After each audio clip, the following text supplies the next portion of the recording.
സഞ്ജുവും ചെന്നൈയും അങ്ങനെ കംബാക്ക് നടത്തുന്നത് നമ്മൾ കണ്ടു. സഞ്ജു നോട്ട് ഔട്ടായിട്ട് 115 റൺസാണ് ചെന്നൈക്ക് വേണ്ടി അടിച്ചെടുത്തിട്ടുണ്ടായിരുന്നത്. 56 ബോളിൽ 15 ഫോറും 4 സിക്സ് അടങ്ങുന്ന ആ ഒരു ഇന്നിങ്സ് ആ ഒരു കളീനെ തന്നെ ഡിഫൈൻ ചെയ്യുന്ന പോലെയായിരുന്നു. സഞ്ജു ഫോം ആയതോടുകൂടി ചെന്നൈ ടീമിന് മൊത്തത്തിൽ ഫോം കിട്ടിയ പോലെയായിരുന്നു ഇന്നലെ അവരുടെ പ്രകടനം. ബാറ്റിങ്ങിലായാലും ബോളിങ്ങിലാണെങ്കിലും ഇനി ഈവൻ ഫീൽഡിങ്ങിലാണെങ്കിൽ പോലും അവർ നല്ല രീതിയിൽ കളിക്കുന്നതായിട്ട് നമുക്ക് കാണാനായിട്ട് പറ്റി. ബ്രേവിസ് ഒക്കെ ടീമിൽ തിരിച്ചു വന്നിട്ട് അദ്ദേഹത്തിന് ബാറ്റിങ്ങിൽ കാര്യമായിട്ട് അവസരം കിട്ടിയില്ലെങ്കിലും പക്ഷേ ഫീൽഡിങ്ങിൽ നല്ല മികച്ച രീതിയിലുള്ള ക്യാച്ചുകൾ എടുക്കാനൊക്കെ ആയിട്ട് അദ്ദേഹത്തിന് സാധിച്ചിട്ടുണ്ടായിരുന്നു. സർഫറാസ് ഖാൻ്റെ കിടിലിന് ഒരു ക്യാച്ച് കണ്ടു. അതുപോലെ തന്നെ ഓവർടൺ ആണെങ്കിലും കമ്പോജ് ആണെങ്കിലും ഒക്കെ വിക്കറ്റുകൾ എടുത്തു കൂട്ടുന്നത് കണ്ടു. ഇതൊക്കെ വന്നപ്പോൾ തന്നെ ഡൽഹി അവരുടെ ആ ഒരു നല്ലൊരു കോൺഫിഡൻസിൽ കളിച്ചുകൊണ്ടിരിക്കുന്ന ഡൽഹിക്ക് ആ ഒരു കണ്ടിന്യൂസ് ആയിട്ട് ഒരു മൊമെൻറ്റം അവർക്ക് കൊണ്ടുവരാനായിട്ട് പറ്റില്ല. കഴിഞ്ഞ കളിയിൽ ലാസ്റ്റ് ബോളിൽ തോറ്റതിൻ്റെ ക്ഷീണം അവർക്ക് ഇപ്പോഴും അവരുടെ കളിയിലേക്ക് പ്രകടനമായിട്ട് കാണുന്നുണ്ട് തന്നെ തോന്നി.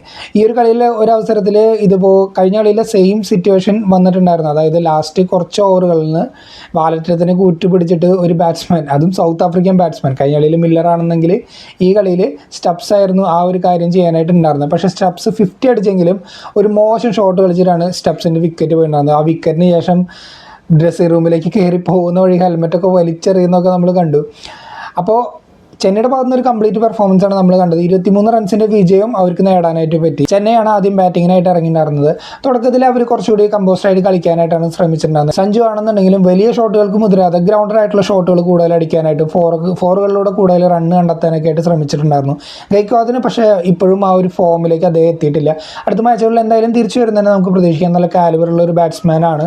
പക്ഷേ ഓപ്പണിംഗ് തന്നെ ഇറങ്ങണോ എന്നുള്ളതൊരു സംശയമാണ്. അന്ന് എന്താണെന്ന് വെച്ചിട്ടുണ്ടെങ്കിൽ ആയുഷ് മാത്രമൊക്കെ നല്ല രീതിയിൽ ഇപ്പോൾ കളിക്കുന്നത് തന്നെ നമുക്ക് കാണാൻ പറ്റുന്നുണ്ട്. അപ്പോൾ ഒരു 1 ഡൗൺ ആയിട്ട് തൻ്റെ സ്ഥാനം മാറ്റണോ എന്നുള്ളതൊരു ക്വസ്റ്റ്യനായിട്ട് അവിടെ നിൽക്കുന്നുണ്ടെങ്കിൽ പോലും ഗൈക്വാദ് നല്ലൊരു കമ്പനി കൊടുത്തിട്ടുണ്ടായിരുന്നു. ആദ്യത്തെ വിക്കറ്റിൽ അവർക്ക് പവർ പ്ലേയിൽ വിക്കറ്റ് പോകാനായിട്ട് കളിക്കാനായിട്ട് പറ്റി. അത് തന്നെ ഒരു ഇമ്പോർട്ടൻ്റ് ആയിട്ടുള്ളൊരു കാര്യമാണ്. കഴിഞ്ഞ 3 കളിയിലും ചെന്നൈക്ക് പവർ പ്ലേയിൽ വിക്കറ്റുകൾ പോകുന്നത് നമ്മൾ കണ്ടു. അത് തന്നെ അവരുടെ ഒരു തകർച്ചയ്ക്കുള്ള ഒരു തുടക്കം തന്നെയായിരുന്നു.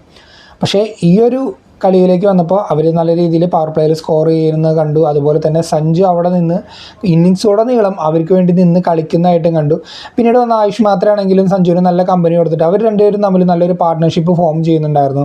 ലാസ്റ്റ് ഓവറിൽ എത്തിയപ്പോൾ ആയുഷ് മാത്രനെ റിട്ടയർഡ് ഹേർട്ടായിട്ട് കയറ്റേണ്ടി വന്നു അത് അടിക്കാനായിട്ട്. അതായത് നല്ല ഹ്യൂമിഡായിട്ടുള്ള കണ്ടീഷൻസ് ആയിരുന്നു അവിടെ ഉണ്ടായിരുന്നത്. അപ്പോൾ സഞ്ജു ആണെന്നുണ്ടെങ്കിൽ നന്നായി വിയർക്കുന്നത് നമുക്ക് കാണാനായിട്ട് പറ്റുന്നുണ്ടായിരുന്നു.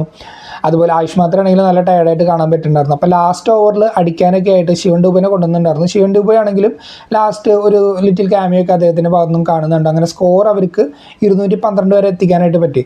പക്ഷേ ഡൽഹി തുടങ്ങിയപ്പോൾ അവരും നല്ല രീതിയിൽ അടിച്ചിട്ട് തുടങ്ങിയത്. 10 നിസംഗ നല്ല ആക്രമിച്ച് കളിക്കുന്നതായിട്ട് കണ്ടു. KL രാഹുലാണെങ്കിൽ പോലും നിസംഗയ്ക്ക് സപ്പോർട്ടായിട്ട് നല്ല രീതിയിൽ ഒരു സ്കോർ കണ്ടെത്തിയിട്ട് അവരും നല്ല സ്കോറിലൂടെ ഇങ്ങനെ മുന്നേറിക്കൊണ്ടിരിക്കുകയായിരുന്നു. 61 റൺസ് വരെ. 61ാമത്തെ റൺസിൽ രാഹുലിൻ്റെ വിക്കറ്റ് നഷ്ടപ്പെട്ടു. അതേ സ്കോറിൽ തന്നെ നിസംഗയുടെ വിക്കറ്റ് നഷ്ടപ്പെട്ടു. സ്കോർ ബോർഡിനെ അധികം ഡിസ്റ്റർബ് ചെയ്യാണ്ട് തന്നെ അക്ഷറിൻ്റെയും വിക്കറ്റ് പോയി. അങ്ങനെ 66-3 എന്നുള്ള രീതിയിലേക്ക് അവർ വീണു. അതിനുശേഷം റിസ്വിക്കാണെങ്കിലും കാര്യമായിട്ട് കോൺട്രിബ്യൂട്ട് ചെയ്യാൻ പറ്റാതെ വന്നു ഈ ഒരു കളിയിൽ. കഴിഞ്ഞ കളിയിലും ഫസ്റ്റ് ബോളിൽ അദ്ദേഹം ഔട്ടാവുന്നുണ്ട്. ഈ കളിയിലും അദ്ദേഹം ഒരു ക്യാച്ച് കൊടുത്തിട്ട് ഔട്ടാവുമ്പോൾ 68-4 അങ്ങനെയുള്ളൊരു നിലയിലേക്ക് സ്കോർ മൊത്തത്തിൽ മാറിയിട്ടുണ്ടായിരുന്നു.